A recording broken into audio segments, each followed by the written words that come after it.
Welcome મિત્રો. Perfect એજ્યુકેશનની YouTube ચેનલમાં આપનું સ્વાગત છે. અને આપણે અત્યારે જે બંધારણની સિરીઝ ચાલુ કરી છે, બાકી શરૂઆતના જે લેક્ચર હતા જે લોકોને જોવાનું બાકી છે તો ફટાફટ એને જોઈ લો. અને આપણું આ જે સિરીઝ ચાલી રહી છે બંધારણની, તમને સારી લાગે છે તો તમે આને કમેન્ટ કરો, એના ઉપર લાઇક કરો, સાથે જ આપણું જે યુટ્યુબ ચેનલ છે એને સબસ્ક્રાઇબ કરો અને બાજુમાં જે રેડ બટન છે એના ઉપર તમે પ્રેસ કરો, જેનાથી જે લેક્ચર આવે છે જ્યારે બી અમે અપલોડ કરીએ છીએ તમને એક નોટિફિકેશન મળી જશે અને તમે એ જે લેક્ચર છે એને એન્જોય કરી શકો છો. એમાં જે લાગતી જે માહિતી છે, જે ડેટા છે, તમે એડ કરી શકો છો. અને સાથે વાત કરીએ મિત્રો, તો ખાસ યાદ રાખજો કે શેર કરવાનું ભૂલતા નહીં આપણા વિડીયોઝને. તમે શેર કરશો તો અમને બી એક આ જે લેક્ચર બનાવવાની જે શરૂઆત કરી છે એને અમે આવી રીતના સબ્જેક્ટ વાઇઝ સબ્જેક્ટ બનાવતા રહીશું. જેમ કે આપણે આ બંધારણ સબ્જેક્ટની સિરીઝ ચાલે છે અત્યારે પૂરી થશે તો આપણે ફરીથી મળીશું એક નવા વિષય સાથે. ક્લિયર? પણ શેર અને કમેન્ટ અને પછી લાઇક અને ખાસ કરીને આપણા ચેનલને સબસ્ક્રાઇબ કરવાનું ભૂલતા નહીં મિત્રો. અમારી સંસ્થા તરફથી એક એપ્લિકેશન લોન્ચ કરવામાં આવેલી છે, નામ છે પરફેક્ટ લાઈફ. જે મિત્રો લોગિન કરી ચૂક્યા છે એમને ખ્યાલ હશે કે અમે એની અંદર બી લાઈવ લેક્ચર પ્રોવાઈડ કરીએ છીએ. મતલબ એક ક્લાસરૂમનો એટમોસ્ફિયર હોય છે જેમાં અમારી ફેકલ્ટી લાઈવ લેક્ચર તમને આપશે, જેમાં તમે કોમેન્ટ બોક્સમાં જેમ ક્લાસની અંદર આપણે ક્વેશ્ચન ઉપાડીએ છીએ સાહેબની સામે, એવી રીતના તમે ક્વેશ્ચન પૂછી શકો છો અને અમારી જે ફેકલ્ટી છે એ તરત જ તમને આન્સર આપી દેશે લેક્ચરના અંદર જ, જ્યારે લાઈવ લેક્ચરમાં તમે જોડાશો પરફેક્ટ લાઈવના થ્રુ. તો જે પણ મિત્રોને હવે લોગિન કરવાનું બાકી છે તો એ ફટાફટ પરફેક્ટ લાઈવ એપ્લિકેશન ગૂગલ પ્લેમાં તમે ડાઉનલોડ કરી શકો છો.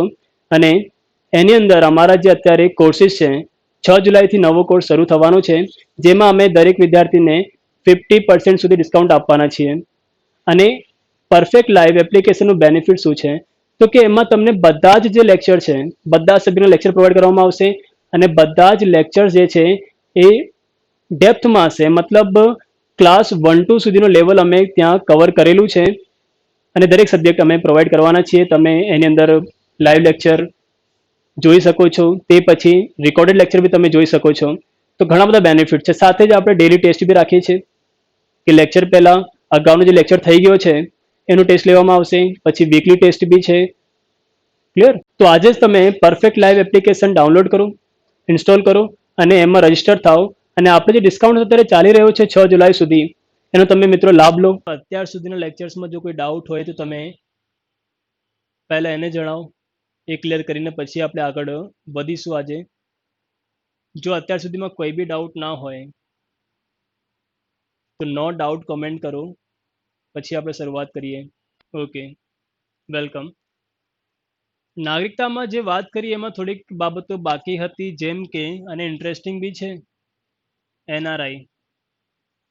અને વાત કરવાના છે આપણે પીઆઈઓ કાર્ડ, પછી વાત કરીશું ઓસીઆઈ કાર્ડ. ચલો, હવે તમને ખ્યાલ હશે એનઆરઆઈ કોને કહેવાય છે. હવે તમે કોમેન્ટ કરો એનઆરઆઈ ફૂલ ફોર્મ શું આનું, એનઆરઆઈ નું ફૂલ ફોર્મ શું, ટાઈપ કરો એનઆરઆઈ. એનઆરઆઈ પૂરું નામ ખ્યાલ હોય તો ટાઈપ કરો.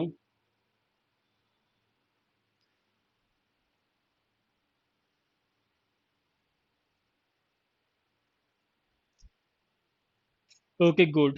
નોન રેસિડેન્ટ ઇન્ડિયન, ઇન્ડિયન આવશે લાસ્ટમાં. ચલો એની વાત કરી લઈશું હવે કે એનઆરઆઈ કોને કહેવાય, કોને કહીશું આપણે એનઆરઆઈ. આ નામ આપણે સાંભળ્યું છે ક્યાંક ને ક્યાંક ટીવી વગેરેમાં કે એનઆરઆઈ એનઆરઆઈ. એનઆરઆઈ કોને કહીશું? Non resident Indian. Yes, very good. તો અહીંયા પૂરું નામ આપણી પાસે છે non resident Indian. Okay, very good.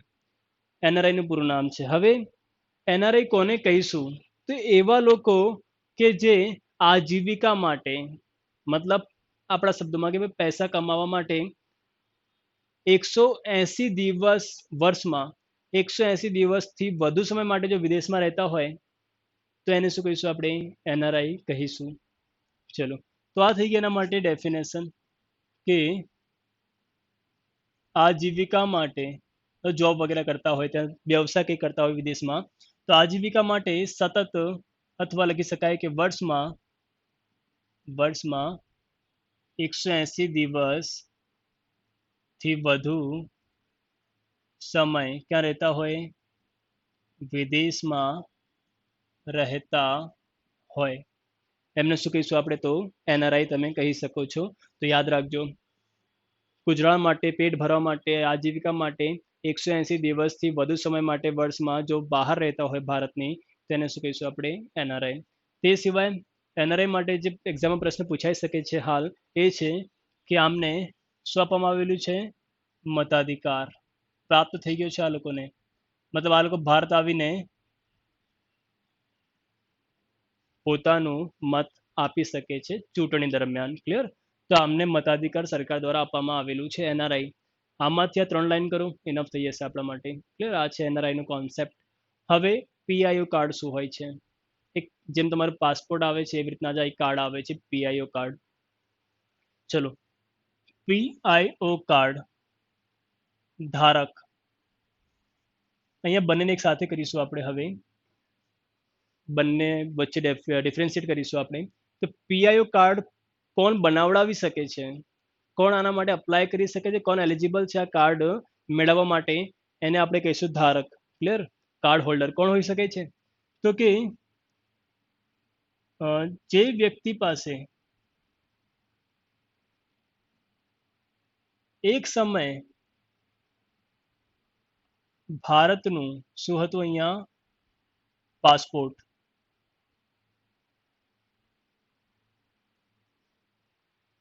કોઈ એવું વ્યક્તિ કે જેની પાસે એક સમય ભારતનો પાસપોર્ટ હતો. ફોર એક્ઝામ્પલ આપણી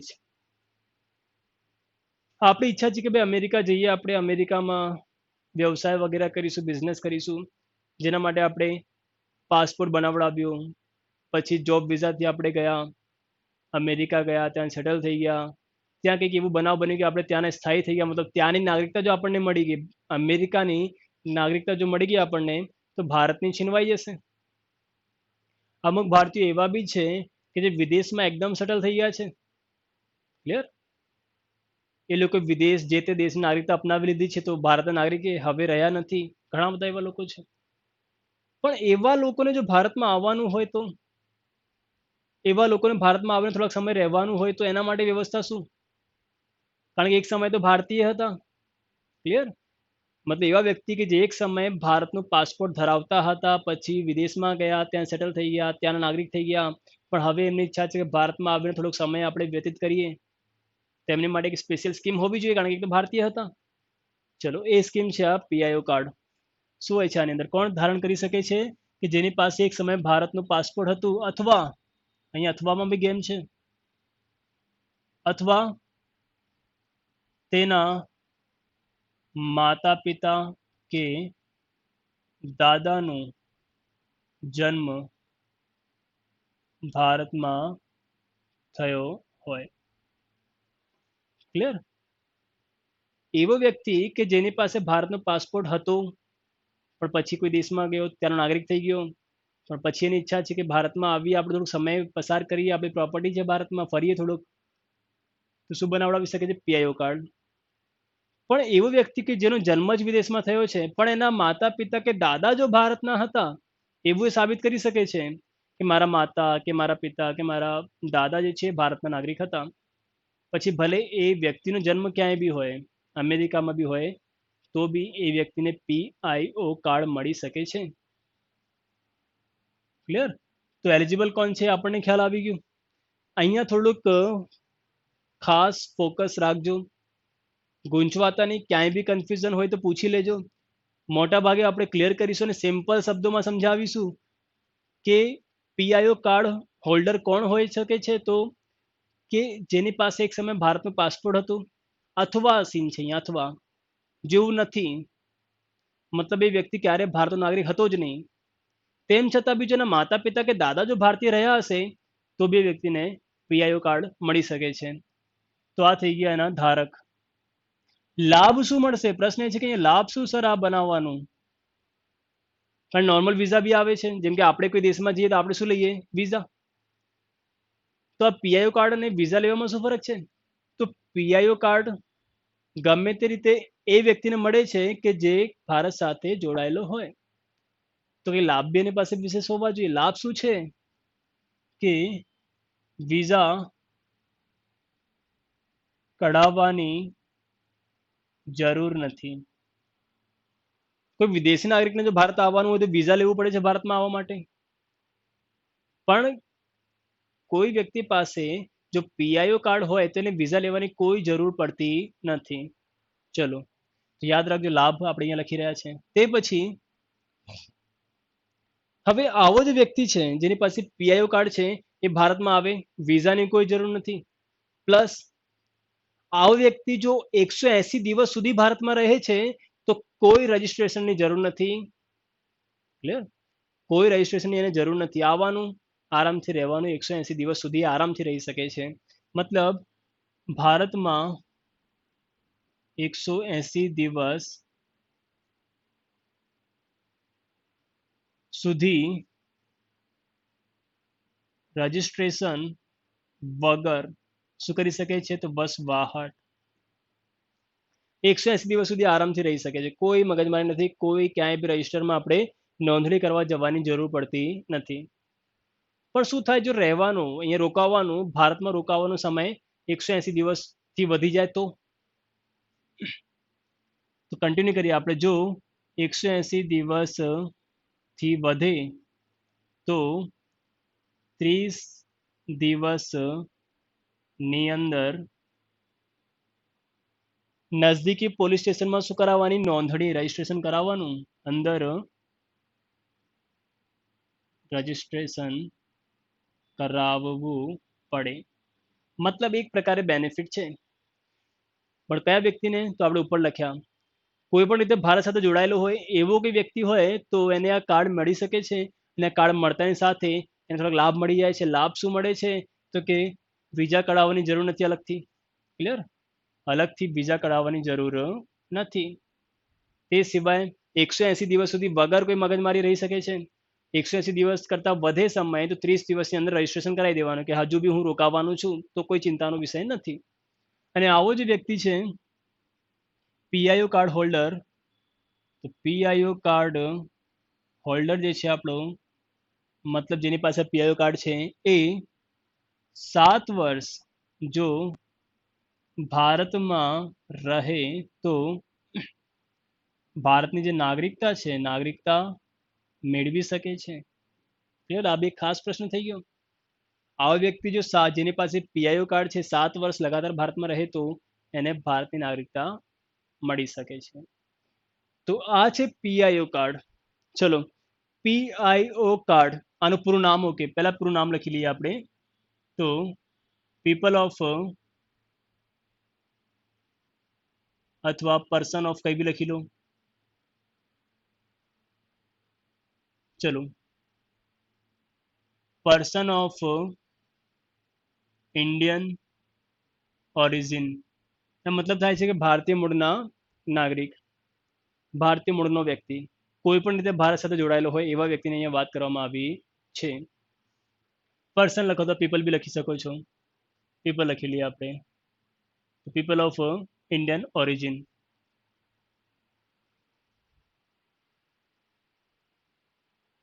યસ, પર્સન લખો કે પીપલ લખો, કઈ બી લખો. તો અહીંયા વાત એ પર્સન લખી લઈએ આપણે. કઈ બી તમે યુઝ કરી શકો છો, પર્સન રાખીએ. Person of Indian origin, good. તો આ છે પીઆઈઓ કાર્ડ. જો આમાં કોઈ ડાઉટ હોય તો કોમેન્ટ કરો. પીઆઈઓ કાર્ડ, કારણ થોડા કન્ફ્યુઝિંગ મુદ્દાઓ હોય છે. આ બધા સિમ્પલ શબ્દોમાં સમજાવવાનો પ્રયાસ કર્યું છે. પીઆઈઓ કાર્ડમાં જો કોઈ ડાઉટ હોય તો પૂછો, જો ડાઉટ ના હોય તો નો ડાઉટ કોમેન્ટ કરો, પછી આપણે આગળ વધીશું. પીઆઈઓ કાર્ડમાં કોઈ ડાઉટ હોય તો પૂછો, ડાઉટ ના હોય તો નો ડાઉટ કોમેન્ટ કરો, પછી આપણે ઓસીઆઈ કાર્ડ પર જઈશું. કઈ બી ડાઉટ હોય, નો ડાઉટ, ઓકે, ગુડ. ચલો, પીઆઈઓ કાર્ડ બધાને ક્લિયર છે? ઓકે, આવી રીતના જ આવે છે ઓસીઆઈ કાર્ડ. ઓસીઆઈ કાર્ડ પૂરું નામ શું હોય છે? તો ઓવરસીઝ સિટીઝનશીપ અથવા citizen of India. Overseas citizen of India. આ છે ઓસીઆઈ કાર્ડ. પહેલા આપણે સમજી લઈએ આ કાર્ડને, પછી થોડીક અલગથી વાતો કરીશું કે બંનેનો ફર્ક શું છે. ઓવરસીઝ સિટીઝન ઓફ ઇન્ડિયા મતલબ વિદેશમાં રહેતા ભારતીયોની વાત છે, અપ્રવાસી ભારતીયોની વાત છે. No doubt. Okay, very good, કોઈને કોઈ ડાઉટ નથી. ઓસીઆઈ કાર્ડમાં બી કંઈક આવો જ પ્રશ્ન આપણે પૂછી લઈએ કે ધારક કોણ, કોને મળી શકે છે ઓસીઆઈ કાર્ડ. તો યાદ રાખજો, 26 જાન્યુઆરી 1950 ના રોજ ભારતની નાગરિકતા મેળવવા માટે યોગ્ય હોય અથવા હતું. એટલે આપણા શબ્દોમાં કહીએ આપણે તો કે બંધારણ જે અમલ આવ્યું છે તે પછી એ ભારતનો નાગરિક રહ્યો હોય. ચલો આપણે શબ્દોમાં લખી દઈએ આપણે, ના રોજ અથવા પછી ભારતમાં તમે લખી દો કે ભાઈ જન્મ. એવા વ્યક્તિની વાત છે, એવો વ્યક્તિ કે જેનો 26 જાન્યુઆરી 1950 ના પછી અથવા 1950 પછી ભારતમાં જન્મ થયો હોય, અથવા 15 ઓગસ્ટ 1947 પછી ભારતના કોઈ ક્ષેત્રમાં શું કરતો હોય, વસવાટ કરતો હોય, એવો વ્યક્તિ અથવા તેના અથવા તેની સંતાન અથવા તેના પૌત્ર પૌત્રી ઓસીઆઈ કહેવાશે. ચલો સમજી લઈએ આપણે. અહીંયા એવા વ્યક્તિની વાત છે, ફોર એક્ઝામ્પલ આપણો મિસ્ટર એક્સ. કોની વાત છે અહીંયા, એક એક્ઝામ્પલ લઈએ આપણે. મિસ્ટર એક્સ છે આપણા, આમનો જન્મ ભારતમાં થયો છે. ક્લિયર? આ ભારતીય હતા, આમનો જન્મ ભારતમાં છે, એવા એની પાસે ડોક્યુમેન્ટ છે. હવે આ જે મિસ્ટર એક્સ છે એ ગયા વિદેશમાં, આપણે રાખીએ કે ગયા ઓસ્ટ્રેલિયા, ગયા ત્યાં સેટલ થઈ ગયા, ત્યાં લગ્ન કરી લીધા, ત્યાં એમની સંતાન થઈ ગઈ છે. હવે ક્લિયર? મતલબ સંતાનનો જન્મ તો ક્યાં છે, ઓસ્ટ્રેલિયામાં છે. પણ આ સંતાનને હવે એવું ખ્યાલ આવ્યું કે યાર આપણા પાપાનું જે ઘર હતું, આપણા પાપાનું જે ઘર છે મુંબઈમાં, ખાસી મોટી પ્રોપર્ટી છે, બંગલો છે ત્યાં, પણ પાપા તો હવે ભારત જતા નથી, એમની કોઈ ઈચ્છા નથી ખાસ. પણ હવે આપણે સંતાન તરીકે આપણે જઈએ, જોઈએ ત્યાં એડવેન્ચર થશે, ફરવા જઈએ. તો સંતાનની ઈચ્છા છે કે હવે આપણે ભારતમાં સેટલ થઈએ. ક્લિયર? બાપ દાદાની પ્રોપર્ટી છે તો આપણે ત્યાં પાછા ભારતમાં જઈને સેટલ થઈ. આવી ઈચ્છા કોની છે? સંતાનની ઈચ્છા છે. કારણ કે બાપો જે હતો એ ભારતીય હતો એક સમય. તો સંતાનને શું કવર કરવું? તો સંતાનને અહીંયા સાબિત શું કરવું પડશે કે મારા પાપા જે છે એ ભારતીય હતા. સંતાન ભલે ભારતીય ના હોય પણ પિતા ભારતીય હતા સાબિત કરે તો પછી આ જે સંતાન છે એની વ્યક્તિની, એવા વ્યક્તિની એ સંતાનને મળી શકે છે. આવા વ્યક્તિને બી પાછી મળી શકે છે ઓસીઆઈ કાર્ડ. મતલબ મિસ્ટર એક્સ જે આપણા ભારતીય હતા, વિદેશમાં ગયા, સ્થાયી થઈ ગયા, પછી એવી ઈચ્છા થઈ કે પાછા ભારતમાં આવીએ આપણે અને રહીએ, તો ઓસીઆઈ કાર્ડ એને મળી શકે છે. ક્લિયર? અથવા એની સંતાનની ઈચ્છા હોય કે પિતા જતા નથી પણ આપણે જઈએ, તો સંતાન આવી શકે છે. સંતાનની બી ઈચ્છા નથી પણ પૌત્ર પૌત્રી થયા એમની ઈચ્છા છે કે આપણા દાદા ભારતીય હતા તો આપણે બી જઈએ, આપણે ભારતમાં રહીએ, ખાસી મોટી પ્રોપર્ટી છે, આપણે ત્યાં જઈને હવે રહીશું. તો કોઈ બી. ક્લિયર? એવો વ્યક્તિ કે જેનો જન્મ ભારતમાં થયો હોય એવું યાદ રાખો આપણે. એવો વ્યક્તિ કે જેનો જન્મ ભારતમાં થયો હોય મતલબ ભારતીય હોય, પછી ભલે વિદેશમાં સેટલ થઈ ગયો છે, વિદેશી નાગરિકતા અપનાવી લીધી છે ને, વિદેશી નાગરિક થઈ ગયો છે આપણા માટે, પણ પછી એની ઈચ્છા થઈ કે હવે પાછા ભારતમાં આવીએ, તો આવી શકે છે. એ વ્યક્તિ આવી શકે છે, અથવા એની સંતાન આવી શકે છે, અથવા એના પૌત્ર પૌત્રી બી આવી શકે છે. ક્લિયર? તો એ લોકો અપ્લાય કરશે શાના માટે? ઓસીઆઈ કાર્ડ માટે. કારણ કે એમને શું કહેવાશે પછી? ઓવરસીઝ સિટીઝન ઓફ ઇન્ડિયા કહેવામાં આવશે. ચલો, કારણ કે આપણો જે દેશ છે એ એકલ નાગરિકનો દેશ છે. તમે ભારતમાંથી વિદેશમાં જાઓ, વિદેશમાં જઈને ત્યાંની નાગરિકતા અપનાવો છો તો પછી ભારતની રદ થઈ જાય છે.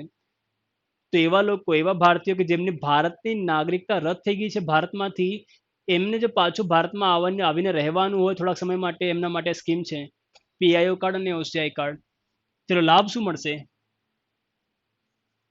લાભ મળશે કે આવા લોકોને આજીવન શું આપવામાં આવે છે? વિઝા. ઓસીઆઈ કાર્ડ બને મતલબ આજીવન વિઝો છે એક પ્રકારનો. ચલો તે સિવાય ભારતમાં ગમે તેટલા સમય સુધી શું કરી શકે છે? વસવાટ કરી શકે. અહીંયા કોઈ ડેડલાઇન નથી. અહીંયા તો હતા 180 દિવસ સુધી આરામથી તમે રહી શકો છો, રજિસ્ટ્રેશનની કોઈ જરૂર નથી. પણ 180 દિવસ કરતાં વધુ સમય રોકાવાની ફરજ પડે તો નજદીકી પોલીસ સ્ટેશનમાં રજિસ્ટ્રેશન કરાવવું પડશે 30 દિવસની અંદર. આવું ક્યાં હતું? તો પીઆઈઓ કાર્ડમાં હતું. ઓસીઆઈ કાર્ડમાં આવી કોઈ મગજમારી નથી. મતલબ રજિસ્ટ્રેશન થી શું આપવામાં આવી છે? અહીંયા મુક્તિ. તમે આવો ગમે તેટલા સમય માટે ભારતમાં રહો, કોઈ પ્રોબ્લેમ નથી ભારત સરકારને ઓસીઆઈ કાર્ડ. ચલો હા, હવે વાત કરીએ આપણે અક્ષય કુમારની. વચ્ચે તમે કદાચ ન્યૂઝમાં સાંભળ્યું હશે કે કોઈ આર્ટિકલ વાંચ્યું હશે કે અક્ષય કુમાર પાસે ભારતની નાગરિકતા નથી. સાચી વાત છે. અક્ષય કુમારે થોડાક સમય પહેલા કેનેડાની નાગરિકતા અપનાવી હતી. તો હાલની તારીખમાં એક કેનેડિયન નાગરિક છે, છતાંય ભારતમાં રહી રહ્યા છે અને આપણી જેમ જ રહી રહ્યા છે. એવું લાગતું નથી કે ભારતની નાગરિકતા એમની પાસે ન હોય. કેમ એવું લાગે છે? કારણ કે એમની પાસે શું હશે? ઓસીઆઈ કાર્ડ હશે. હવે ઓસીઆઈ કાર્ડ જે વ્યક્તિ પાસે હોય, એ વ્યક્તિ પાસે સમજી લો કે વિદેશી નાગરિકતા છે, પણ છતાંય ભારતમાં રહી રહ્યો છે. કારણ કે એક સમયે એ ભારત સાથે જોડાયેલો હતો. જેમ કે અક્ષય કુમાર છે તો કે ભાઈ ભારતમાં જન્મ થયેલો છે, પછી ભલે વિદેશી નાગરિકતા અપનાવી છે, પણ પાછા ભારતમાં રહેવા આવી રહ્યા છે. તો આજીવન વિઝા છે, મતલબ વિઝાની મગજમારી નથી. ગમે તેટલા સમય સુધી રોકાઈ શકે છે, રજિસ્ટ્રેશનની બી કોઈ જરૂર નથી. મતલબ આ વ્યક્તિ અને આપણા વચ્ચે કોઈ ભેદભાવ રહેતો નથી. ક્લિયર? ચલો અહીંયા એક ખાસ મુદ્દો એ આવે છે કે આ જે સ્કીમ છે ઓસીઆઈ કાર્ડની, એ બાંગ્લાદેશ અને પાકિસ્તાન માટે નથી. ક્લિયર? બાંગ્લાદેશ અને પાકિસ્તાન માટે આવી કોઈ સ્કીમ નથી. મતલબ તમે ભારતીય છો, પછી તમે પાકિસ્તાનમાં ગયા, પાકિસ્તાની નાગરિકતા અપનાવી, પછી તમને ઓસીઆઈ કાર્ડ બને એવી કોઈ ઉમેદ નથી. આ બે દેશોને બાયકોટ મતલબ બહાર રાખવામાં આવે છે ઓસીઆઈ કાર્ડમાંથી. તો આ છે ઓસીઆઈ કાર્ડ. અને ઓસીઆઈ કાર્ડ હોલ્ડર જે છે એ 5 વર્ષ ભારતમાં રહે તો નાગરિકતા મેળવી શકે. મતલબ આ બંને સ્કીમ કોના માટે છે? કે જે એક સમયે ભારતીય હતા અથવા કોઈ રીતે ભારત સાથે જોડાયેલા હતા, એ લોકો માટે આ સ્કીમ છે. ક્લિયર? બાકી કોઈ અન્ય નાગરિક છે, વિદેશી નાગરિક છે, ભારત સાથે કોઈ સંબંધ નથી, એને તો વિઝા લઈને આવવું પડશે. ચલો હવે બંનેમાં ફર્ક શું છે? તો બંનેમાં કોઈ ફર્ક નથી. પીઆઈઓ કાર્ડ અને ઓસીઆઈ કાર્ડમાં કોઈ જ ફરક નથી. થોડોક ફરક આપણને જોઈ રહ્યો છે, જોવા મળી રહ્યો છે. પણ અહીંયા હવે ભારત સરકારે શું કર્યું છે? તો ભારત સરકારે હવે શું કર્યું છે? પીઆઈઓ કાર્ડને શું કર્યું છે? હવે રદ કર્યું છે. આ કાર્ડને શું કર્યું છે આ લોકોએ? રદ. મતલબ હવે બંનેને મર્જ કર્યું છે આ લોકોએ. બંનેને એક જ કરી નાખ્યું છે અને હાલ ફક્ત શું ચાલે છે? ઓસીઆઈ કાર્ડ જ ચાલે છે. ક્લિયર? મતલબ હવે આજે આવી ગયા આપણા ધારક જે છે એ બંને ભેગા થઈ ગયા છે. મતલબ આ બંને સ્કીમ મર્જ થઈ ગઈ છે હવે. મતલબ પીઆઈઓ કાર્ડની સ્કીમ હવે ખતમ થઈ ગઈ છે. ઓસીઆઈ કાર્ડ જ તમારે ડાયરેક્ટ બનાવી લેવાનું. ચલો મતલબ ઓસીઆઈ કાર્ડ જ ચાલે છે અત્યારે. પીઆઈઓ કાર્ડ બંધ થઈ ગયો છે. આના બધા સ્કીમ ક્યાં આવી ગયા છે? અંદર આવી ગયા છે. અને ભારત સરકારે શું કર્યું છે? તો ભારત સરકારે હવે જેમની પાસે ઓસીઆઈ કાર્ડ હોય, એક પ્રકારે એમને ભારતના નાગરિક ગણવામાં આવશે એવી કંઈક સ્કીમા લાયા છે ઓસીઆઈ કાર્ડમાં. ક્લિયર? કારણ કે આજે ઓસીઆઈ કાર્ડ કોઈની પાસે હોય તો ભારતમાં આરામથી રહી શકે છે. તો એની અને આપણી વચ્ચે કોઈ ફર્ક ખાસ રહેતો નથી. મતલબ બેવડી નાગરિકતા, અહીંયા એક શબ્દ આવે છે, બેવડી નાગરિકતા. ઓસીઆઈ કાર્ડ જે હોલ્ડર હોય એને શું મળે છે? બેવડી નાગરિકતા. આમ તો આપણો દેશ એકલ નાગરિકતો દેશ છે, પણ આ થોડુંક અલગ કોન્સેપ્ટ છે. ઓસીઆઈ કાર્ડ હોલ્ડર ને શું મળે છે? બેવડી નાગરિકતા મળે છે. કઈ રીતના? મતલબ ઓસીઆઈ કાર્ડ જેની પાસે છે એનો મતલબ ક્લિયર છે કે એ વ્યક્તિ પાસે અન્ય કોઈ દેશની નાગરિકતા છે. ક્લિયર? છતાં બી એને ઓસીઆઈ કાર્ડ બનાવડાવ્યો છે. તો એક પ્રકારે તમે કહી શકો છો કે ભારતની નાગરિકતા બી એને મળી ગઈ છે અને કોઈ અહીંયા મતભેદ હોતો નથી. સારી એવી સ્કીમ લઈને આવ્યા છે. તો આ વ્યક્તિ પાસે શું હોય છે? જે દેશમાંથી આવ્યો છે એ દેશની નાગરિકતા તો હશે જ, સાથે ઓસિયાના રૂપમાં ભારતને બી મળી ગઈ. તો આવા લોકોને બેવડી નાગરિકતા ધરાવતા લોકો તમે કહી શકો છો. તો આ છે મુદ્દા પીઆઈઓ કાર્ડ અને ઓસીઆઈ કાર્ડના. ચલો કઈ બી ડાઉટ હોય ઓસીઆઈ કાર્ડમાં તો પૂછો. ઓસીઆઈ કાર્ડમાં કોઈ ડાઉટ હોય તો પૂછો. ડાઉટ ના હોય તો નો ડાઉટ કોમેન્ટ કરો.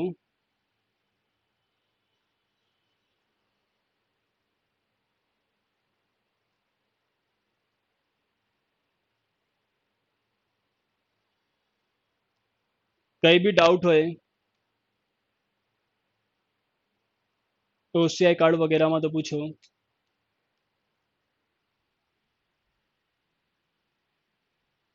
નહીં, મત આપવાનો અધિકાર ખાલી અહીંયા એનઆરઆઈ પાસે છે.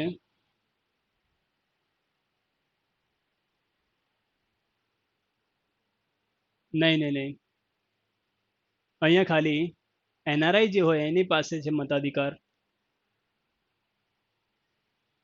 ઓકે ચલો.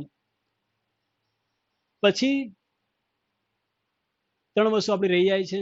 એક છે એનઆરસી. આ નામ તમે સાંભળ્યા હશે.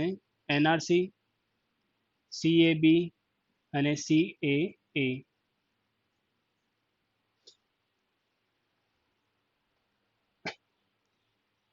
ભારત કોરોના વાયરસ પહેલા ભારતમાં જો કોઈ ખાસ મુદ્દાઓ રહ્યા હોય ચર્ચા માટે તો એ છે આ 3: એનઆરસી, સીએબી અને સીએએ. હવે જો કે ચર્ચા તો આપણે અત્યારે બી કરી શકીએ 3 મુદ્દાઓની, પણ થોડુંક જો તમને ખ્યાલ હોત તો પછી વધારે ખ્યાલ આપણને બી આવી ગયો. તો અત્યારે અહીંયા સૌથી પહેલા આપણે વાત કરીશું કે ભાઈ એનઆરસી છે. એનઆરસી નું પૂરું નામ શું? ચલો, એનઆરસી નું પૂરું નામ, એનઆરસી નું પૂરું નામ કોમેન્ટ કરો.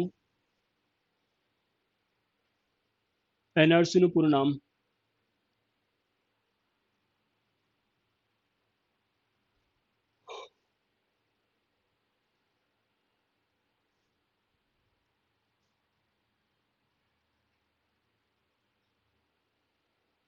એનઆરસી, સીએબી, સીએએ, આ 3 મુદ્દા.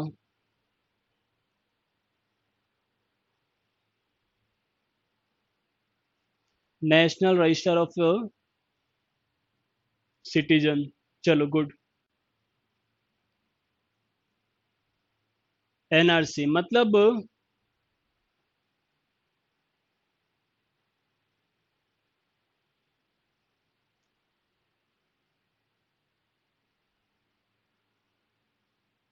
બરાબર છે.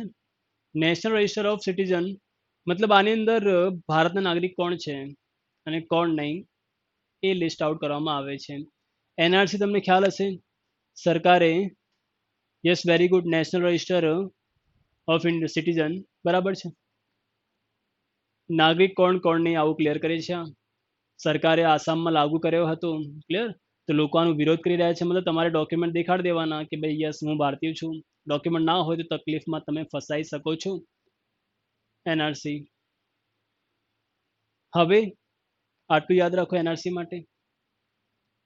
સીએબી, સીએબી નું પૂરું નામ ટાઈપ કરો.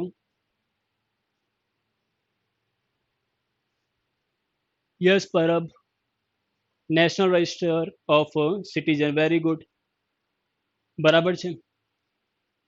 એનઆરસી માટે આટલું યાદ રાખો કે એક રજિસ્ટર છે જેની અંદર ભારતનો નાગરિક કોણ કોણ નહીં કંઈક આવી યાદી તૈયાર કરવામાં આવે છે.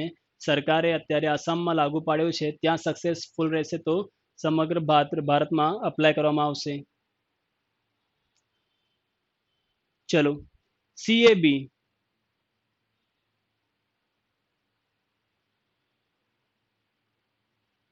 નો આઈડિયા. ચલો વાંધો નહીં. પૂરું નામ તો સિટીઝનશિપ અમેન્ડમેન્ટ બિલ, નાગરિકતા સંશોધન અધિનિયમ. જો આપણે હિન્દીમાં કે ગુજરાતીમાં બોલવાનું હોય તો યાદ રાખજો. સિટીઝનશિપ અમેન્ડમેન્ટ બિલ, નાગરિકતા સંશોધન અધિનિયમ 2019. મતલબ સંસદ આપણા દેશમાં જે છે એ કાયદાઓ બનાવે છે ને સંસદ આ એક નવો બિલ લાવી હતી. બિલ, જે બિલ પાસ થાય તો કાયદો બની જાય છે. એટલે સંસદમાં સૌથી પહેલા શું જાય છે, કોઈ બિલ જાય છે, પાસ થાય તો એ કાયદાનું રૂપ લે છે. તો બિલ કયો ગયો? CAB, citizenship amendment bill. યાદ રાખજો આને. હતું શું આની અંદર? તો આ બિલની અંદર જોગવાઈ હતી કે ભારતના નાગરિક અથવા ભારતની નાગરિકતા આપવાની વાત હતી. અહીંયા ભારતની જે નાગરિકતા છે આપવાની વાત કરવામાં આવેલી હતી. વાત શું હતી? તો કે 6 ધર્મો અહીંયા મતલબ થોડાક ધર્મોને અહીંયા લખવામાં આવ્યા છે. જેમ કે કોઈ પારસી વ્યક્તિ હોય, આપણે સમજી લઈએ આને ફરીથી. ચલો, પારસી હોય, કોઈ કોઈ હિન્દુ હોય, કોઈ શીખ હોય, કોઈ ઈસાઈ છે, ચલો પછી કોઈ જૈન છે અને કોઈ બૌદ્ધ છે. આ 6 ધર્મના લોકો, આ જે 6 ધર્મના લોકો છે એ પણ આ 6 ધર્મના લોકો બી કયા કે જે પાકિસ્તાન,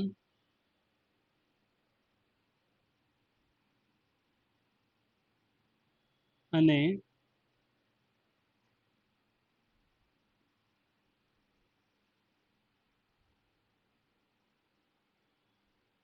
ચલો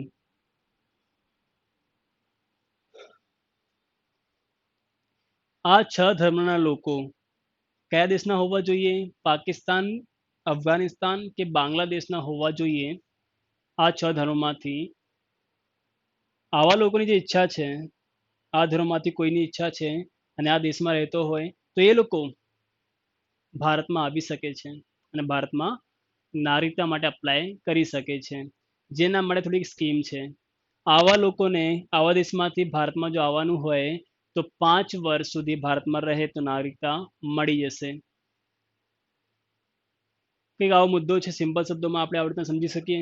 મતલબ અહીંયા નાગરિકતા આપવાની વાત છે કે નાગરિકતા આપણે આપીશું. અહીંયા કોઈની નાગરિકતા છીનવાની સરકારે કોઈ વાત કરી નથી. આવા ધર્મના હોય, અહીંયા યાદ રાખો મતભેદ શું, વિવાદ શું હતો?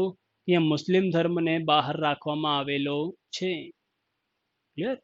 મુસ્લિમ ધર્મને બહાર રાખવામાં આવ્યો છે કારણ કે આપણે આસપાસ જે આ 3 દેશો છે એ ઇસ્લામિક કન્ટ્રીઝ છે. ક્લિયર? હવે ઇસ્લામિક કન્ટ્રી છે તો ઇસ્લામ ધર્મના જે લોકો છે, મુસ્લિમ જે લોકો છે એ અહીંયા સંકટમાં હોય એવી કોઈ પોસિબિલિટી નથી. કોઈ બી દેશમાં સંકટમાં કોણ, પ્રોબ્લેમમાં કોણ હોઈ શકે છે કે જે માઇનોરિટીમાં છે. અને જે મેજોરિટીમાં જે ધર્મ છે એને તો કોઈ ટેન્શન, કોઈ ચિંતા હોવાની નથી. ક્લિયર? તો આપણે એવું જ કર્યું છે. આ 3 દેશોએ અનાઉન્સ બી કરેલું છે. આ બધી ત્રણેય જે દેશ છે ઇસ્લામિક કન્ટ્રી છે, મુસ્લિમ કન્ટ્રી છે. તો આવા દેશોમાં આ જે માઇનોરિટી છે, લઘુમતીઓ છે, એને ભારત સરકાર રક્ષણ આપશે. કંઈક આવી વાત અહીંયા કરી છે આ લોકો. સિમ્પલ શબ્દોમાં આવું છે. મતલબ નાગરિકતા આપવાની વાત છે. કઈ રીતના મળશે? તો ભારતમાં આવો, 5 વર્ષ રહો અને નાગરિકતા તમે મેળવી શકો છો. ચલો, હવે થયું શું? તો આ બિલ પાસ થયો. આ બિલ લોકસભામાં પાસ થયો, પછી રાજ્યસભામાં પાસ થયો, પછી રાષ્ટ્રપતિ સહી કરી. શું બની ગયો? આ CAA બની ગયો. આનું પૂરું નામ શું છે? તો કે નાગરિકતા, સોરી, સિટીઝનશિપ અમેન્ડમેન્ટ એક્ટ બની ગયો. બંને ફરક શું છે? તો અહીંયા શું તો ખાલી એક બિલ હતો, એક કાગળ હતો, પણ પ્રોસેસ પૂરી થઈ. લોકસભામાં પાસ થયો, રાજ્યસભામાં પાસ થયો, રાષ્ટ્રપતિ સહી કરી તો શું બની ગયું? આ એક્ટ બની ગયો છે, કાયદો બની ગયો છે. મતલબ બંને એક જ છે. આ કાચો માલ છે, આ તૈયાર માલ છે, એમ તમે કહી શકો છો. તો ફૂલ ફોર્મ એક્ઝામમાં યાદ રાખજો અને કયા ધર્મ માટે અને કયા દેશ માટે આ શું સ્કીમ હતી એને ખાસ યાદ રાખજો. કારણ કે સરકારની સામે આ મોટો પડકાર હતો. સરકારે તો સોલ્વ કર્યું, કાયદો ઘડી આપ્યો, પણ લોકોએ ઉગ્ર વિરોધ કર્યો. તમે ન્યૂઝમાં જોયું બી હશે, લગાતાર 2-3 માસ તો આ જ ચાલ્યું. CAA નો વિરોધ, NRC નો વિરોધ. ક્લિયર? કોરોના વાયરસ આવ્યો તો આ થોડો ટોપિક ઢંકાઈ ગયા છે અત્યારે.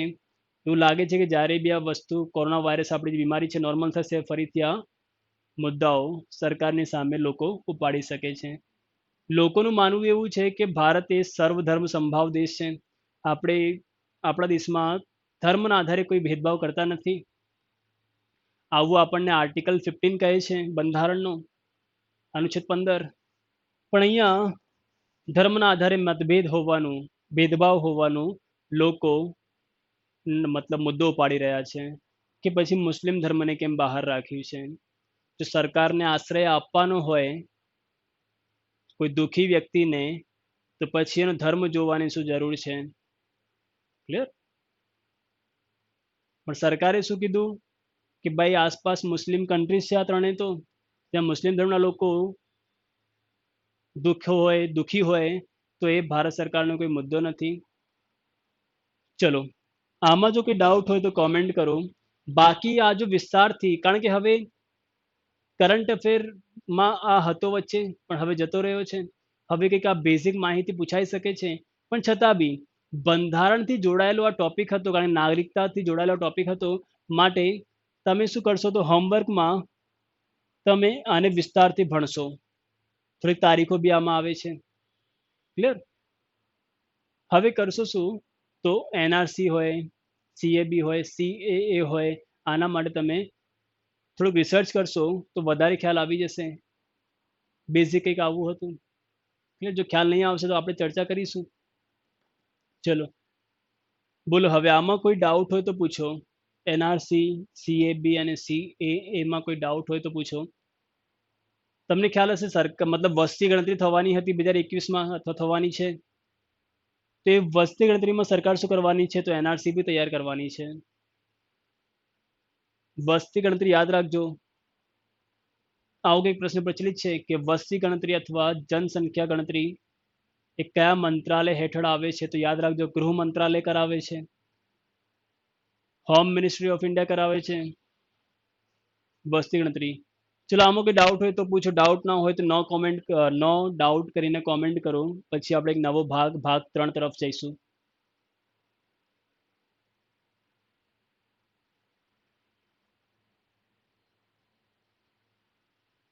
કોઈ ડાઉટ તો પૂછો. ડાઉટ ના હોય તો નો ડાઉટ કરીને કોમેન્ટ કરો.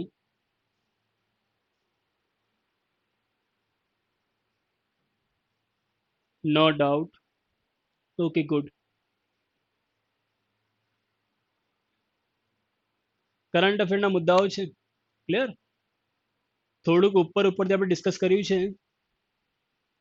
બાકી તમે વિસ્તારથી એને ભણી શકો છો.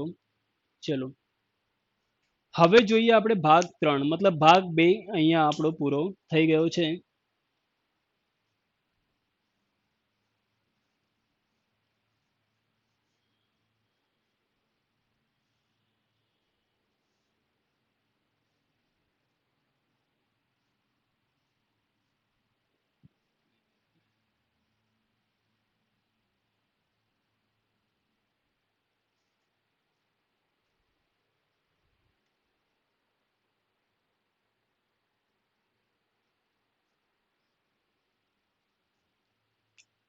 ચલો તે પહેલા આપણે જે હોમવર્ક આપ્યો હતો લાસ્ટ ટાઈમ, મે બી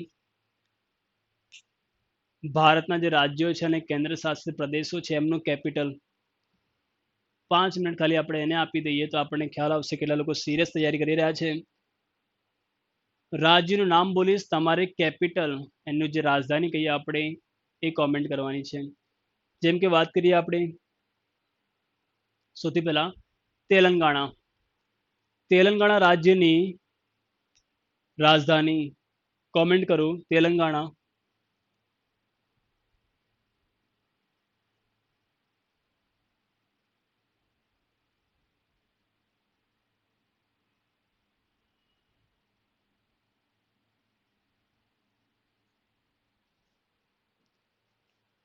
તેલંગાણા રાજ્યનું પાટનગર. ચલો એક કોમેન્ટ આવી છે આપણી હૈદરાબાદ, તે સિવાય ચલો હૈદરાબાદ, ગુડ, રાઈટ આન્સર છે હૈદરાબાદ આપણું, મતલબ આપણે તૈયાર કર્યું છે. ચલો સિક્કિમ, સિક્કિમનું પાટનગર.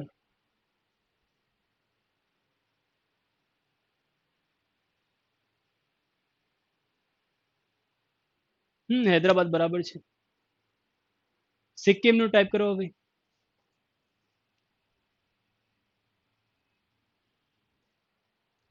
સિક્કિમ. ચલો એક કોમેન્ટ છે આપણી પાસે ગંગટોક, તે સિવાય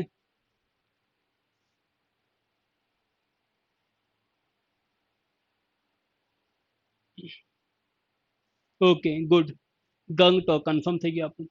તો સિક્કિમની છે ગંગટોક. હવે તમે કોમેન્ટ કરશો yes very good, Gangtok right answer છે. મિઝોરમ.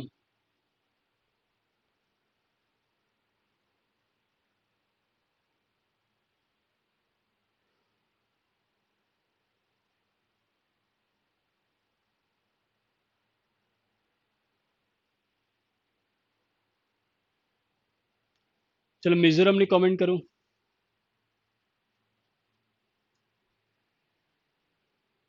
ચલો આઇઝોલ કરીને છે, ઓકે, મતલબ આવડે છે આપણને.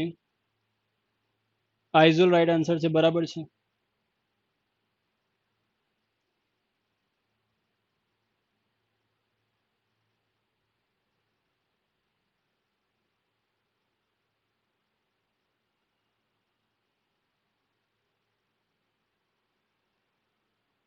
ઓકે ગુડ, આઇઝોલ બરાબર છે. ચલો પછી કોમેન્ટ કરું અ, લક્ષદ્વીપ, લક્ષદ્વીપનું કેપિટલ આઇઝોલ બરાબર છે. ચલો લક્ષદ્વીપ.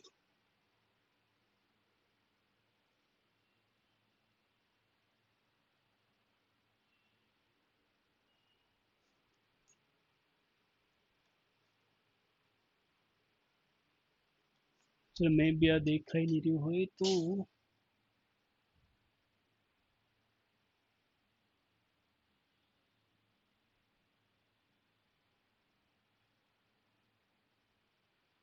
લક્ષદ્વીપનું કેપિટલ કોમેન્ટ કરું. લક્ષદ્વીપ.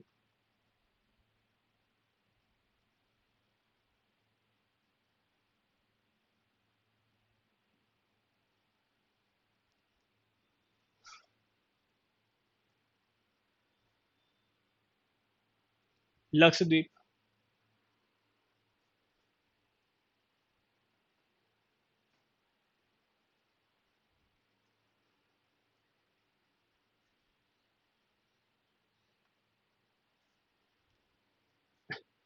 ઓકે ચલો, તો જ્યારે બી સમય મળે કે આવી રીતના તમે આનું તૈયાર કરેલું છે, પણ જેમને બાકી છે યસ કવરત્તી છે બરાબર છે,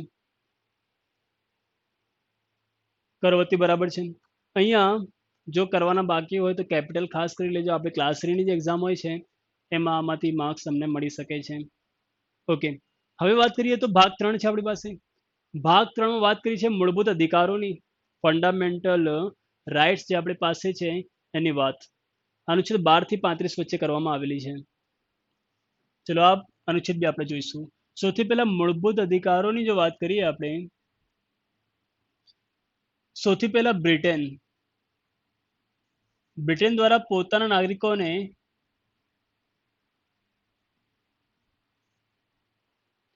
સૌથી પહેલા બ્રિટનના જે નાગરિક હતા, સૌથી પહેલા બ્રિટન દેશ દ્વારા પોતાના નાગરિકોને નાગરિકતા આપવામાં આવેલી હતી.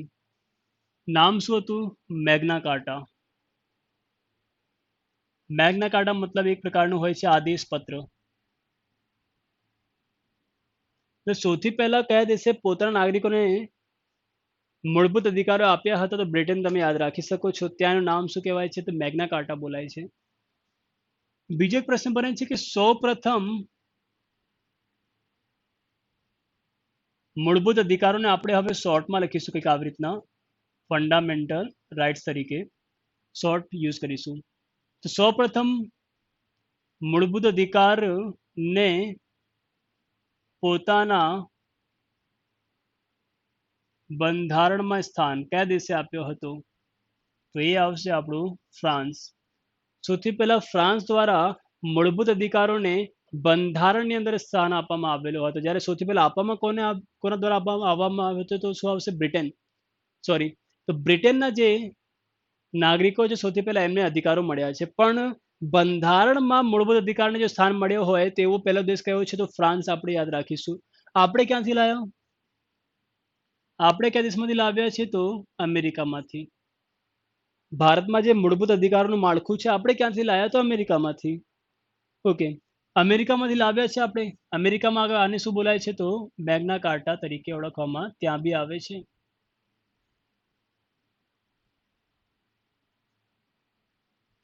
ક્લિયર? એટલા માટે ભારત તમને પૂછે કે ભારતનું મેગ્ના કાર્ટા કયો છે? આપણો ભાગ 3. ત્યાં એને શું કહેવાય છે? આપણે ક્યાંથી લાવ્યા? અમેરિકામાંથી. અમેરિકામાં શું કહેવાય છે? મેગ્ના કાર્ટા. મેગ્ના કાર્ટા પરથી પ્રશ્ન આવો પૂછાઈ શકે છે કે ભારતનું મેગ્ના કાર્ટા, તો શું આવશે? ભાગ 3 છે. ચલો, મૂળભૂત અધિકાર દિવસ. ચલો, ખ્યાલ હોય તો કમેન્ટ કરો. મૂળભૂત અધિકાર દિવસ ક્યારે આવે છે? મૂળભૂત અધિકાર દિવસ ક્યારે આવે છે? ખ્યાલ હોય તો કમેન્ટ કરો.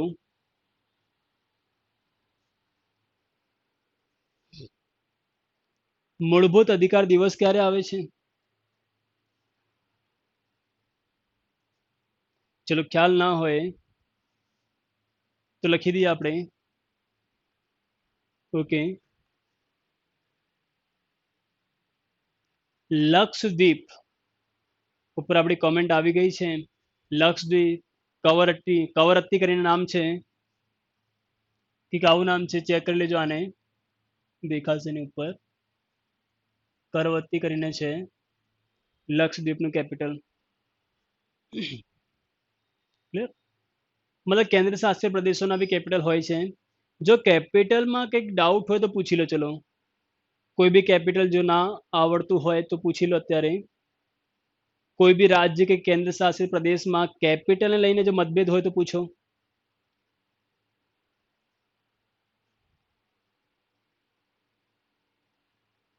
કેપિટલમાં કોઈ ડાઉટ હોય તો પૂછો, અથવા નો ડાઉટ કોમેન્ટ કરો અત્યારે, તો આપણે આગળ વધી જઈએ.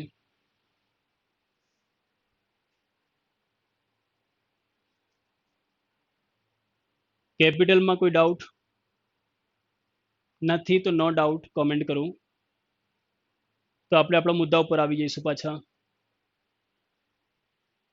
ચલો, એક આન્સર મતલબ આપણને મળી ગયું. જે આપણો પહેલો ક્વેશ્ચન હતો 10 ડિસેમ્બર. Yes, very good.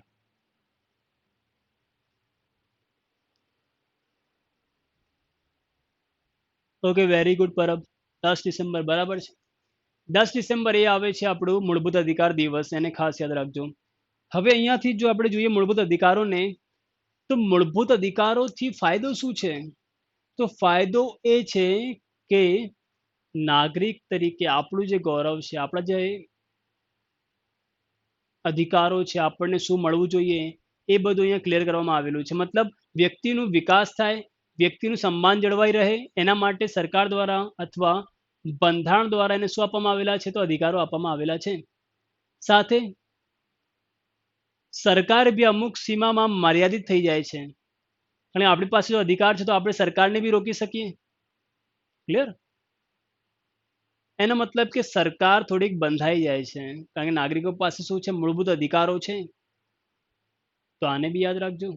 અને મૂળભૂત જે અધિકારો છે એનું જો હનન થાય, તમે કોર્ટમાં એને પડકારી શકો છો.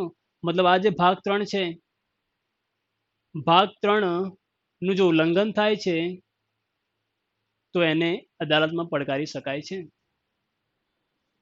યાદ રાખજો, ભાગ 3 જે છે એને આપણું કોર્ટમાં પડકારી શકાય.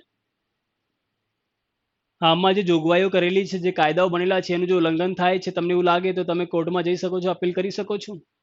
ચલો, તો કંઈક આટલી આપણે વાત કરીએ અત્યાર સુધી. મૂળભૂત અધિકાર ભાગ 3 માં આપેલું છે, આવું બી આપણે યાદ રાખવાનું. અને સાથે જ હવે તો અનુચ્છેદ ક્રમાંકે પૂછાતા હોય છે કે મૂળભૂત અધિકારોની જોગવાઈ કયા અનુચ્છેદથી કયા અનુચ્છેદ વચ્ચે છે અથવા સુધી છે, તો શું આવશે? 12 થી 35 સુધી આ વાત કરવામાં આવેલી છે. સૌથી પહેલા બ્રિટન જે દેશ છે એને પોતાના નાગરિકોને અધિકારો આપ્યા, ત્યાં શું બોલાય છે? મેગ્ના કાર્ટા. બંધારણની અંદર સ્થાન આપ્યું હોય એવો પહેલો દેશ કયો મૂળભૂત અધિકારને? તો શું આવશે? ફ્રાન્સ. આપણે ક્યાંથી લાવ્યા? ભારત ક્યાંથી લાવ્યો? તો અમેરિકામાંથી. અમેરિકામાં શું બોલાય છે? મેગ્ના કાર્ટા. તો એક નવો પ્રશ્ન, ભારતનું મેગ્ના કાર્ટા એટલે શું આવશે? ભાગ 3. મૂળભૂત અધિકાર દિવસ ક્યારે આવે છે? તો 10 ડિસેમ્બર આપણું. ચલો હવે મૂળભૂત અધિકારો શરૂઆતમાં કેટલા હતા, હાલ કેટલા છે, જે વાત આપણે ઘણી વખત કરી ગયા છીએ, બધાને ખ્યાલ બી છે. તો મૂળભૂત અધિકારો શરૂઆતમાં કેટલા હતા? 7. ક્લિયર? શરૂઆતમાં 7 મૂળભૂત અધિકાર હતા આપણી પાસે. હાલ કેટલા છે? તો ભાઈ હાલ 6 છે. ચલો 7 કયા કયા હતા એને આપણે જોઈ લઈએ. શરૂઆતમાં 7 તો શું હતા આપણી પાસે? મૂળભૂત અધિકારો હતા. નંબર 1,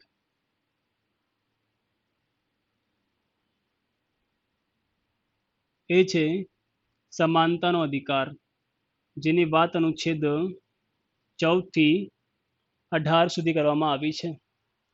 મતલબ હવે આપણે અહીંયાથી જોઈશું મૂળભૂત અધિકારો જે છે આપણા, એને સમજવાનો પ્રયાસ કરીશું. મતલબ આપણી પાસે ભારતના નાગરિક તરીકે થોડાક અધિકારો છે. પહેલો અધિકાર શું આવે છે? તો ભાઈ સમાનતાનો અધિકાર, અનુચ્છેદ 14 થી લઈને 18 સુધી. ઓકે,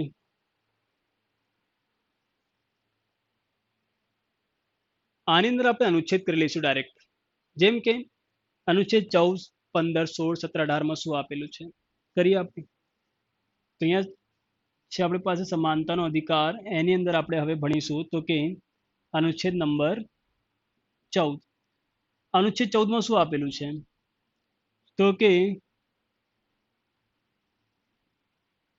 કાયદા સમક્ષ સમાનતા. કાયદા સમક્ષ સમાનતા.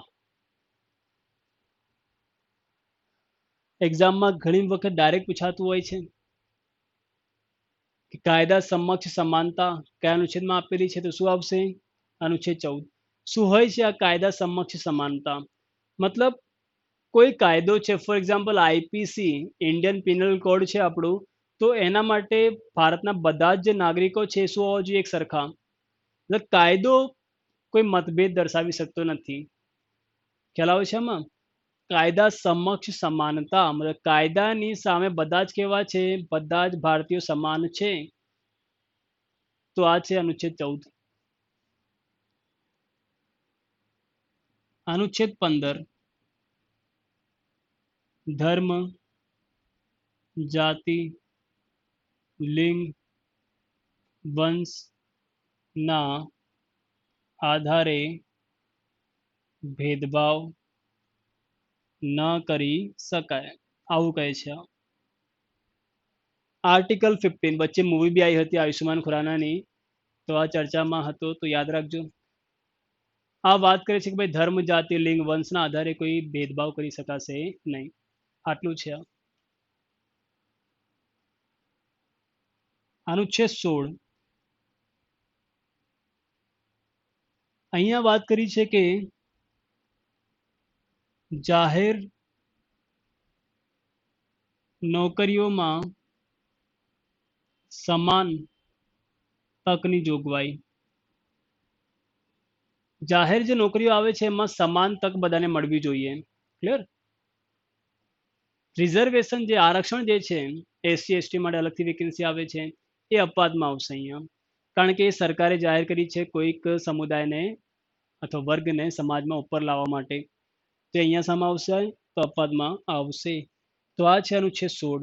જાહેર નોકરીઓમાં સમાન તકની વાત કરી છે. અનુચ્છેદ 17, અસ્પૃશ્યતા નાબૂદી. છૂવાછૂત પર પ્રતિબંધ મૂકે છે. આ અસ્પૃશ્યતા મતલબ છૂવાછૂત છે. ક્લિયર? મતલબ આપણા દેશમાં અસ્પૃશ્યતા જે છે એનું તમે આચરણ કરો છો તો તમે ગુનેગાર ઠરો છો.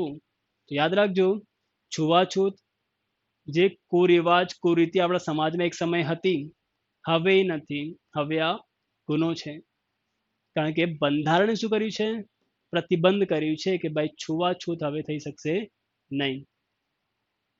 અનુચ્છેદ 17. ચલો આગળ વાત કરીએ આપણે.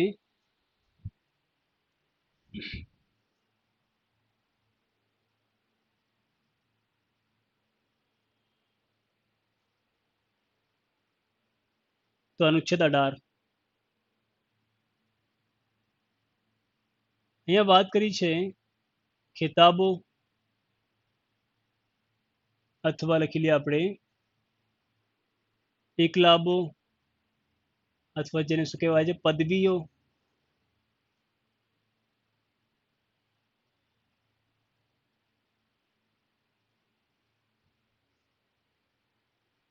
અનુચ્છેદ 18 કહે છે કે ભાઈ ખિતાબોની નાબૂદી, ખિતાબ પદવી અથવા એકલાબ જાને કહેવાય છે, એને આ શું કર્યું? મતલબ સરકારે પ્રતિબંધ કર્યું છે, એના પર પ્રતિબંધ લાદ્યું છે.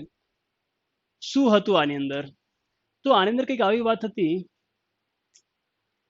કે આવો કોઈ વ્યક્તિ, મતલબ ભારતનો કોઈ વ્યક્તિ છે, કોઈ કામથી વિદેશમાં રહી રહ્યો છે અને વિદેશમાં રહેતા એ ભારતીયને ત્યાંની સરકાર દ્વારા માની લો કે કંઈક પદવી આપવામાં આવી રહી છે અને એ પદવી જો એ ભારતીયને જે વિદેશમાં અત્યારે રહી રહ્યો છે અને ધારણ કરવાની હોય તો રાષ્ટ્રપતિની મંજૂરી લેવી પડશે આપણા દેશના.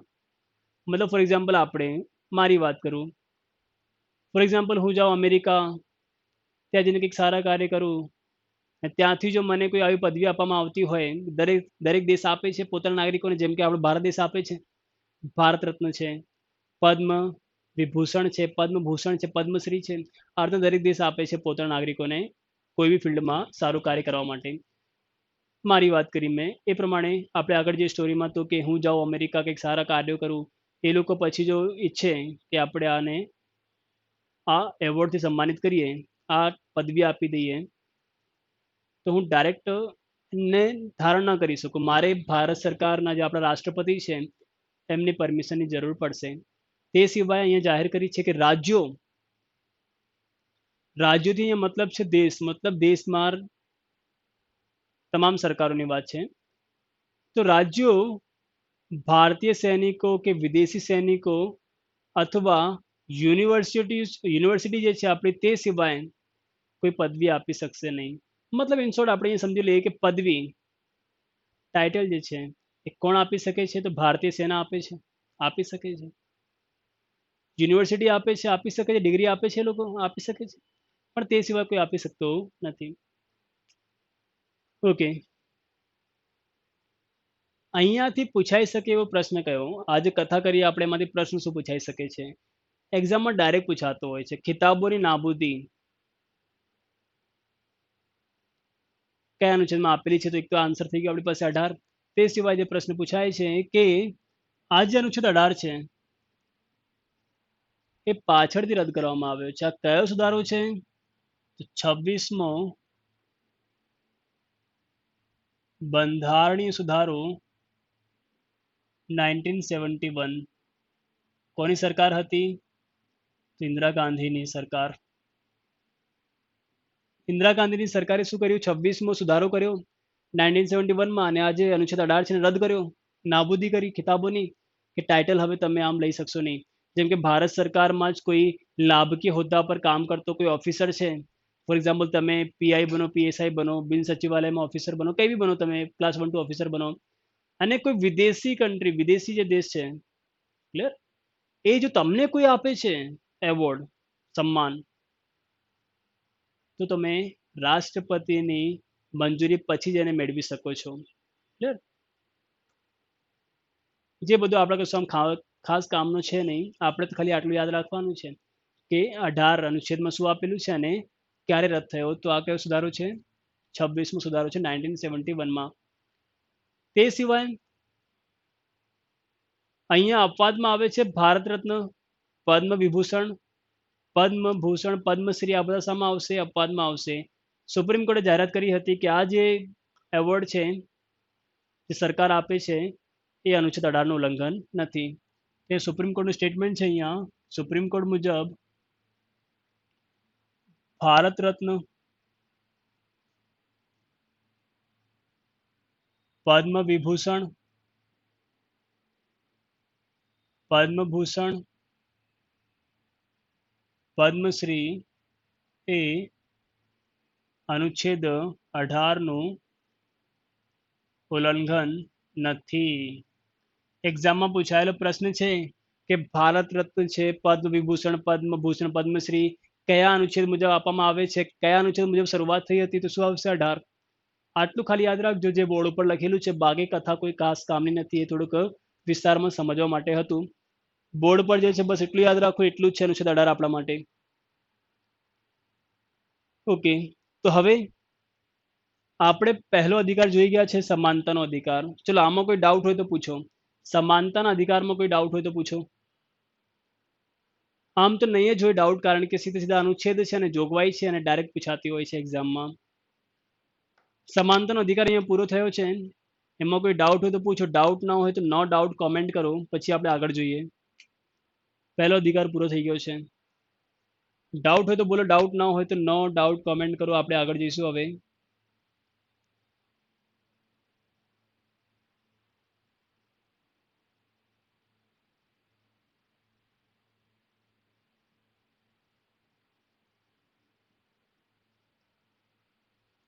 ચલો ગુડ. ચલો હવે થોડાક પ્રશ્ન પૂછવાનું રાખીએ આપણે, તો તમને બી થોડુંક લાગશે કે આપણે ક્લાસમાં બેઠા છીએ. ગુડ, ડાઉટ નથી. Very good. પ્રશ્ન એ છે કે સ્વતંત્રતાનો અધિકાર, જે નંબર 2 અધિકાર છે, સિક્વન્સમાં આપણે અધિકારો યાદ રાખવા પડશે. પહેલો સમાનતાનો અધિકાર, બીજો છે આપણો સ્વતંત્રતાનો અધિકાર. તો ક્વેશ્ચન એ છે કે સ્વતંત્રતાનો અધિકાર કયા અનુચ્છેદથી કયા અનુચ્છેદ સુધી આપેલું છે? કોમેન્ટ કરો. કયા અનુચ્છેદથી કયા અનુચ્છેદ સુધી આપેલું છે? ખ્યાલ હોય તો કોમેન્ટ કરો. કયા અનુચ્છેદથી કયા અનુચ્છેદ સુધી સ્વતંત્રતાનો અધિકારની વાત કરવામાં આવી છે?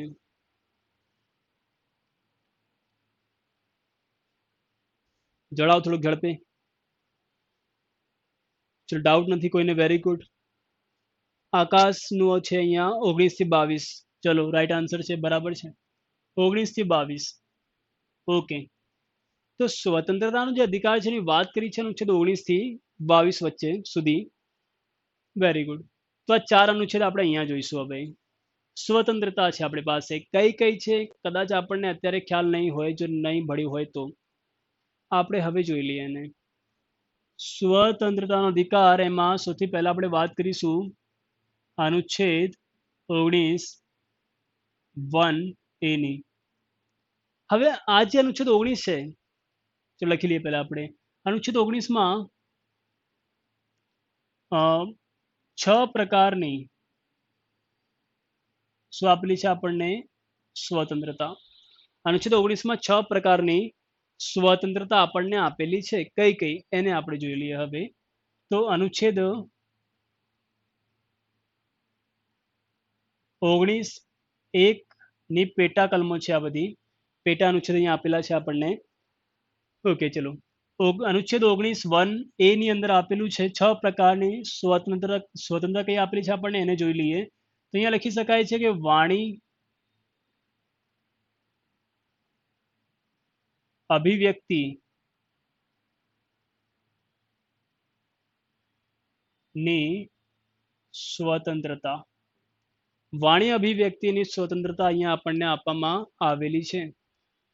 એનો મતલબ એ થાય છે કે બોલવાની આઝાદી. સિમ્પલ શબ્દમાં લખીએ આપણે તો કે બોલવાની આઝાદી.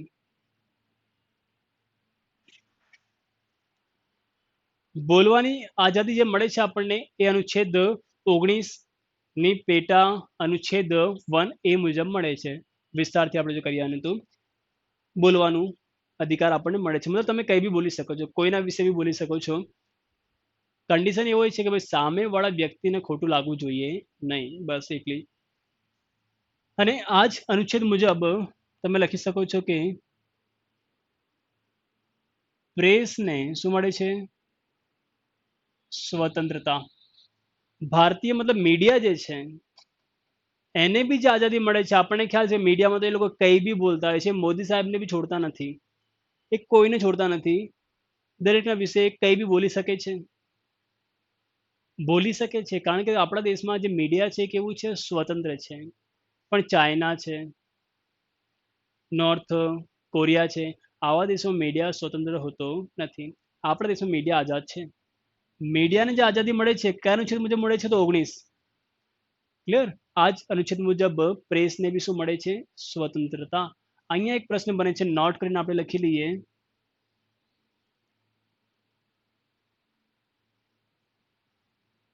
કે ભારતીય પ્રેસના સ્વતંત્ર કરતા એક ગવર્નર જનરલ થઈ ગયા છે, કારણ કે જ્યારે અંગ્રેજો આવ્યા ત્યારે અંગ્રેજોએ તો પ્રતિબંધ લાદીને રાખ્યા હતા મીડિયા ઉપર, પણ એક વ્યક્તિ આવ્યા, પછી એક આવ્યા ગવર્નર જનરલ, જેમને શું કર્યું? તો મીડિયા પરથી આ જે પ્રતિબંધો તે સમયે હતા એ હટાવ્યા, અને ત્યારથી જ મીડિયા કેવું છે આપણા દેશમાં? સ્વતંત્ર છે. તો ભારતીય પ્રેસના, ભારતીય મીડિયાના સ્વતંત્ર કરતા કોણ હતા? તો નામ છે લોર્ડ મેટકાફે. કોણ આવશે અહીંયા? તો લોર્ડ મેટકાફે એ છે ભારતીય પ્રેસના સ્વતંત્ર કરતા. તો આ પ્રશ્ન યાદ રાખજો. ચલો, તો આ છે અનુચ્છેદ 19માં દર્શાવવામાં આવેલી પહેલી સ્વતંત્રતા. નંબર 2, સિક્વન્સને જ આપણે કન્ટિન્યુ કરીએ. 19 અનુચ્છેદ 19 1 એ પૂરું થઈ ગયું. 1B માં શું આપેલું છે? તો કે સંસ્થા, મંડળી, સંઘ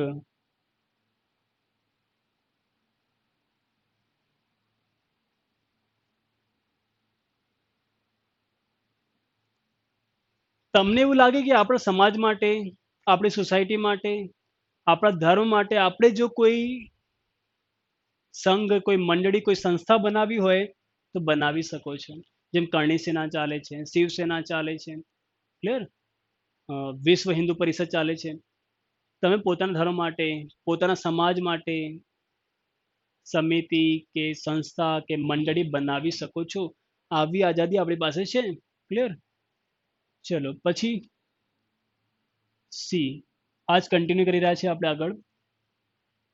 એમાં વાત કરી છે કે એક મિનિટ, આગળ પાછળ થઈ ગયું છે થોડું. બી માં આવશે કે શાંતિપૂર્વક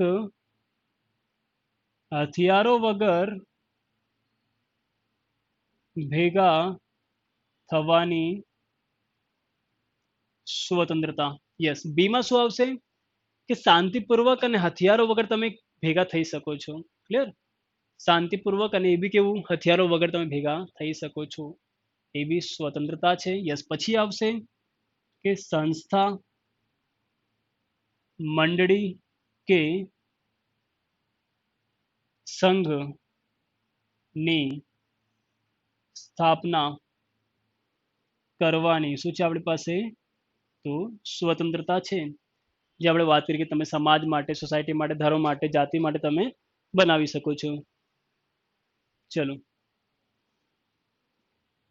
પછી તો કે ગમે ત્યાં હરવા ફરવાની શું છે આપણી પાસે? તો સ્વતંત્રતા. સમગ્ર ભારતમાં તમે ક્યાંય બી હરી ફરી શકો છો, એવી આપણી પાસે શું છે? તો સ્વતંત્રતા છે. તો એને બી યાદ રાખો. પછી ઈ આવે છે કે ગમે ત્યાં સ્થાયી થવાની શું છે આપણી પાસે? તો સમગ્ર દેશમાં તમે ક્યાંય બી સ્થાયી થઈ શકો છો, આવી આપણી પાસે સ્વતંત્રતા છે. મતલબ તમે ગુજરાતી છો, તમે ગુજરાતમાં રહો છો, તમારી ઈચ્છા થઈ કે આપણે જઈને મહારાષ્ટ્રમાં સેટલ થઈએ, તમે થઈ શકો છો. ક્લિયર? આવું કરી શકાય છે. એવી આઝાદી નાગરિકો પાસે છે. એફ, તો કે મિલકત રાખવાની શું હતી? સ્વતંત્રતા. મતલબ આ જે છે મિલકતથી સંબંધિત હતું. તો યાદ રાખજો આ જે એફ છે એ શું થઈ ગયો છે આપણો રદ. ક્લિયર. તે પછી જી, ગમે તે વ્યવસાય કે ધંધો કરવાની શું છે આપણી પાસે સ્વતંત્રતા. ગમે તે વ્યવસાય કે ધંધો તમે કરી શકો છો.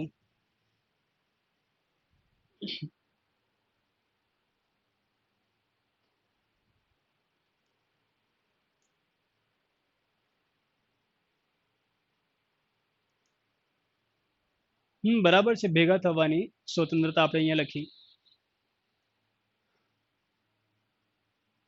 તો આ જે આપણે લખીએ 7 કુલ સ્વતંત્રતા છે જે અનુચ્છેદ 19 મુજબ મળે છે, જેમાંથી એફ જે છે એ રદ થઈ ગઈ છે. એ રદ થઈ ગઈ છે, આપણે લાસ્ટમાં એની વાત કરીશું અલગથી. ક્લિયર. હાલ યાદ રાખો, ગમે ત્યાં વ્યવસાય કે ધંધો તમે કરી શકો છો,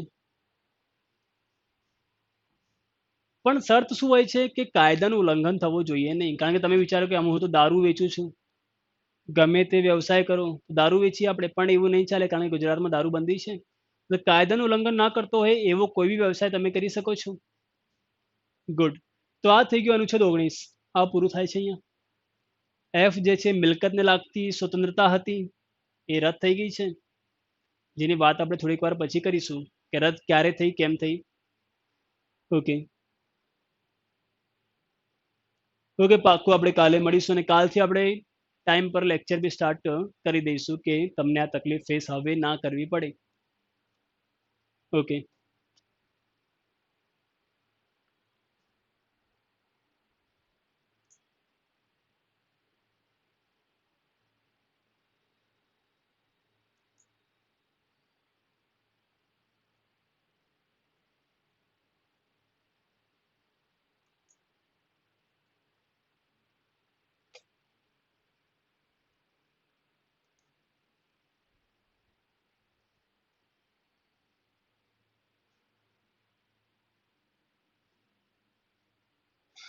ચલો.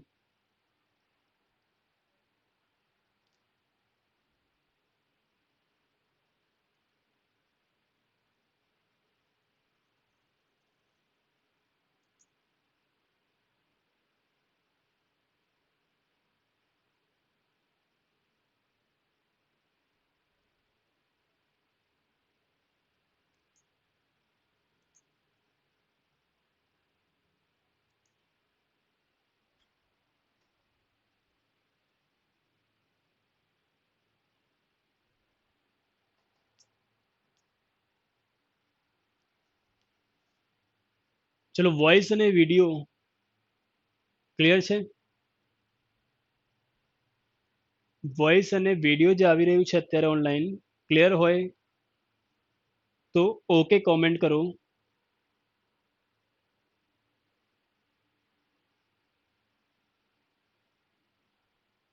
લાઈવ સ્ટ્રીમિંગ બરાબર દેખાઈ રહી છે તમને? Live streaming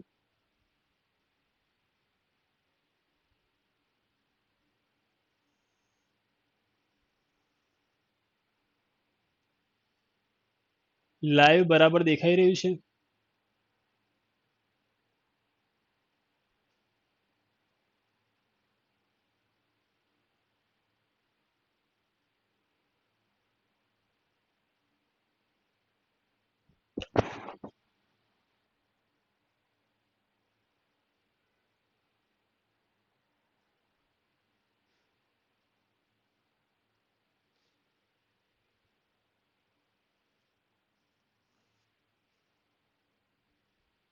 yes. Okay, good. ચલો, તો આ વાત કરીએ આપણે અનુચ્છેદ 19ની, જેના મુજબ પહેલા 7 પ્રકારની સ્વતંત્રતા હતી પણ અત્યારે 6 છે, કારણ કે આ એફ જે છે મિલકતને લાગતી રદ થઈ ગઈ છે, જેની વાત આપણે અલગથી કરીશું થોડીક વાર પછી. ઓકે. આગળના અનુચ્છેદ આપણે જોઈએ હવે.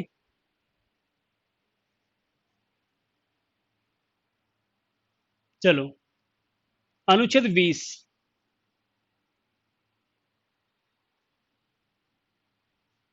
વાત થશે હવે અનુચ્છેદ 20ની.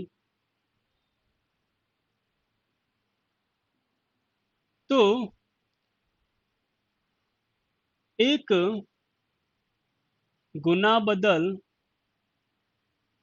એક જ વખત સજા થઈ શકે કે કેવી વાત છે અહીંયા કે તમે કોઈ ગુનો કરો છો તો એ ગુના માટે તમને એક જ વખત સજા થઈ શકે છે એ જ ગુના માટે બીજી વખત સજા થઈ શકશે નહીં આવી વાત અનુચ્છેદ 20 માં કરી છે અનુચ્છેદ 21 અહીંયા વાત કરી છે કે જીવન જીવવાનો હક આપણું જે તમારું જે જીવન છે એ તમને જે યોગ્ય લાગે એ પ્રમાણે તમે ડિસિઝન લઈ શકો છો જીવી શકો છો એવી સ્વતંત્રતા આપણને આપે છે અનુચ્છેદ 21 અને આ જ અનુચ્છેદ મુજબ આપણને રાઇટ ટુ પ્રાઇવસી મળે છે ક્લિયર કે તમે પ્રાઇવસી પોતાની લાઈફમાં જળવાઈ શકો છો કોઈ તમારી પ્રાઇવેટ વસ્તુને બહાર લાવવા માટે તમને ફોર્સ કરી શકશે નહીં જો કાયદામાં હોય તો ઓકે અનુચ્છેદ 21 અનુચ્છેદ 21 એ બી આવી ગયું છે આપણી પાસે અહીંયા અનુચ્છેદ 21 એ શું આવેલું છે આની અંદર તો કે 6 થી 14 વર્ષ સુધીના બાળકને મફત અને ફરજિયાત પ્રાથમિક શિક્ષણ મેળવવાનું શું છે અહીંયા તો અધિકાર 6 થી 14 વર્ષ સુધીના જે બાળક છે એને પ્રાથમિક શિક્ષણ મળવું જોઈએ એવી વાત અહીંયા કરવામાં આવી છે એનો અધિકાર છે અનુચ્છેદ 21 એ માં અનુચ્છેદ 21 એ એનો મતલબ કે પાછળથી એડ થયો છે પાછળથી એડ થયો છે તો ક્યારે સુધારો આપણે સાથે સાથે કરતા રહીશું સુધારો કયો છે તો 86મો બંધારણીય સુધારો થયો 2002 મુજબ ક્લિયર શિક્ષણને લાગતા દરેક સુધારા ક્યારે થયા છે 2002 માં ક્રમાંક કયો 86મો સુધારો સંસદે સુધારો કર્યો કે ભાઈ હવે આવું રહેશે કેવું તો કે 6 થી 14 વર્ષનો જે બાળક છે એને મફત અને ફરજિયાત પ્રાથમિક શિક્ષણ મેળવવો અથવા એ મેળવે એ એની પાસે અધિકાર છે ઠીક એવી વાત અનુચ્છેદ 21 એમાં કરી છે ચલો અનુચ્છેદ 22 તો અહીંયા ધરપકડ સમય કારણ જાણવાનો શું છે આપણી પાસે હક તમારી જ્યારે ધરપકડ થાય છે ત્યારે એ ધરપકડનું કારણ શું એ જાણવાનું તમારી પાસે શું હોય છે અહીંયા તો અધિકાર હોય છે ચલો અહીંયા સીઆરપીસી ની કલમ 50 બી આવે છે પણ આપણે અહીંયા બંધારણનો અનુચ્છેદ 22 યાદ રાખીશું ધરપકડ સમયે કારણ જાણવાનો હક પોલીસ તમારા ઘરે જ્યારે આવે છે કે ભાઈ ચલો અરેસ્ટ કરીશું ત્યારે તમે એમને પૂછી શકો છો કે ભાઈ કયા કારણથી કેમ એ અધિકાર તમારી પાસે છે તે સિવાય ધરપકડ થઈ ગઈ હોય તો પસંદગી ના વકીલને મળવાનો બી શું તમારી પાસે હક છે તે સિવાય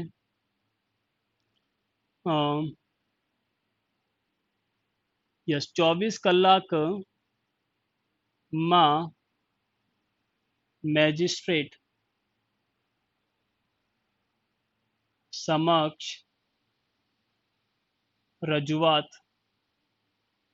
નો હક મતલબ પોલીસ તમારી ધરપકડ કરે છે ત્યારથી લઈને ટ્રાવેલિંગ ટાઈમ કાઢી દઈએ આપણે તો તે પછીના 24 કલાકની અંદર તમારો જે કેસ છે કોર્ટમાં પહોંચી જવું જોઈએ 24 કલાકની બી અહીંયા વાત કરવામાં આવી છે અનુચ્છેદ 22 છે ક્લિયર અને આની સાથે જ આપણે વાત કરીએ તો સ્વતંત્રતાનો અધિકાર પૂરો થાય છે ક્લિયર તો આમાં અનુચ્છેદ 19 ની વાત કરીએ આપણે 20 21 21 એ અનુચ્છેદ 22 અહીંયા પૂરા થયા છે ચલો પછી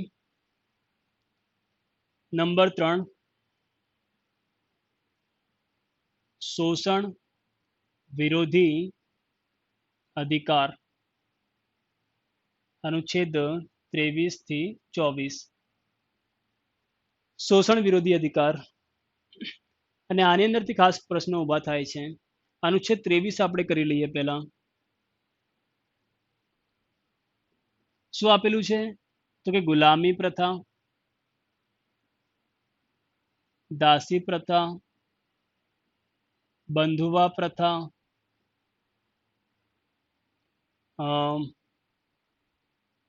પર શું છે અહીંયા તો લખી શકાય કે પ્રતિબંધ. મતલબ આવી જે કુરિવાજો હતી કે મજૂરી કરાવતા, લોકો પાસેથી ગુલામી કરાવતા, દાસ તરીકે રાખતા, બંધુવા મજદૂરની જે પ્રથા હતી, એ બધા પર શું છે? પ્રતિબંધ છે. ક્લિયર? શારીરિક શોષણ જે લોકોનું થતું એના ઉપર શું છે? હવે પ્રતિબંધ છે. અનુચ્છેદ 24. અનુચ્છેદ 24 શું આપેલું છે? તો હવે તમે કોમેન્ટ કરશો, જે લોકો અહીંયા ઓનલાઈન છે જણાવો હવે. અનુચ્છેદ 24 શું જોગવાઈ કરવામાં આવેલી છે? કારણ કે આપણું લાસ્ટ આર્ટિકલ છે આજના માટે. આગળનું આપણે હવે કાલે જોઈશું. તો અત્યારે કોમેન્ટ કરો, અનુચ્છેદ 24 ની અંદર શું જોગવાઈ કરવામાં આવેલી છે? ખ્યાલ હોય તો કોમેન્ટ કરું. આર્ટિકલ 24 કયો પ્રોવિઝન છે આની અંદર? તમે કોમેન્ટ કરો.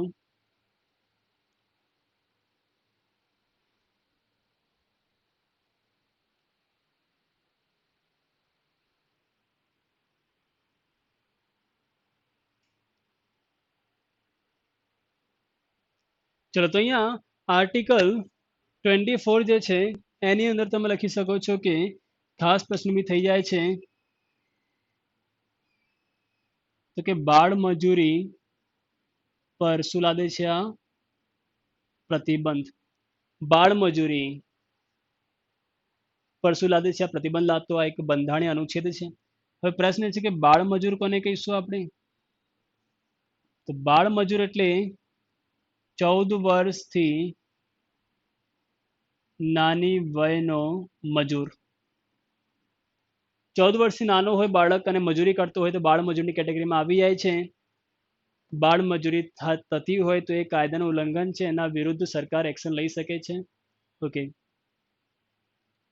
કારણ કે 14 વર્ષ સુધીનો જે બાળક છે એ તો ક્યાં હોવો જોઈએ? સ્કૂલમાં હોવો જોઈએ. આવું અનુચ્છેદ છે આપણી પાસે 21. ક્લિયર?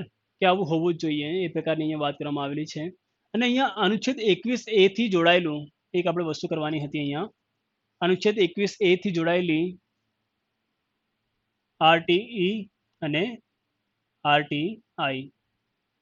આરટીઈ કાયદો ક્યારે આવ્યો છે? તો 2009 લખી દઈએ આપણે.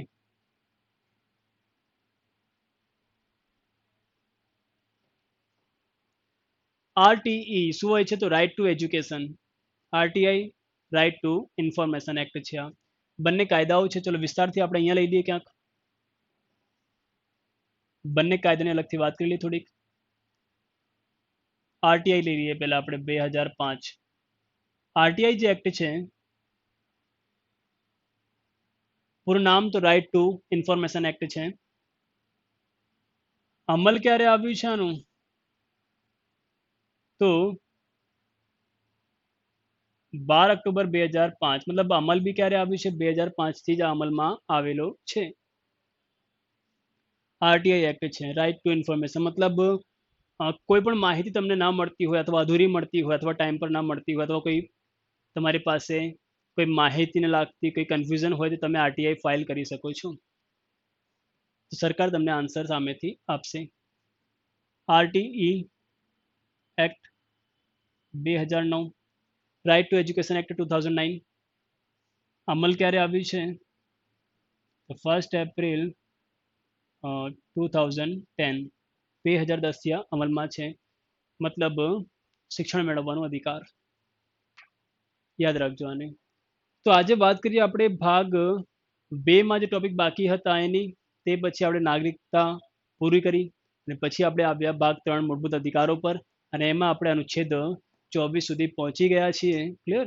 બાકીના જે અનુચ્છેદ છે, જે અધિકારો છે આપણી પાસે બાકી, એ આપણે કાલે જોઈશું.